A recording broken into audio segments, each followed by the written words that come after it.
Good afternoon, this is Nicci Rassmussen, Area Agronomist with Pioneer in Southern Alberta, and I'm here at a customer's cornfield that went through a pretty severe hailstorm last Saturday evening. So it's about 6 days since the storm hit, and I came to have a look at it for the grower, and I thought I'd share with you what I was finding. So I dug up a few plants here. Here's the first one. You can see obviously it's going to be just fine. This corn was about V3, V4 when the storm hit. Here's another plant I found.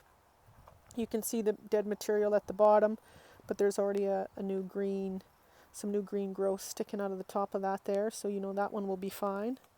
This next one here wasn't as obvious when I first approached it that it was okay, but then once I peeled back the dead material here, you could see some green healthy shoots coming as well.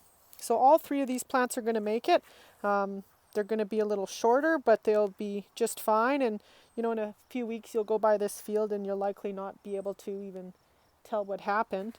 But if you do have a few plants where you can't see the green growth, the best way to assess if they're going to make it is to split the corn plant in half.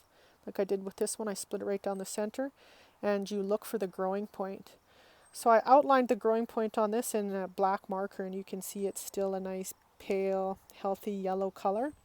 So even though this one was dead right to the soil surface, this corn plant's going to make it. And that's because that growing point in a V4 corn plant is just at or just below the soil surface. So even though it's mashed here right to the ground level, this one's going to make it.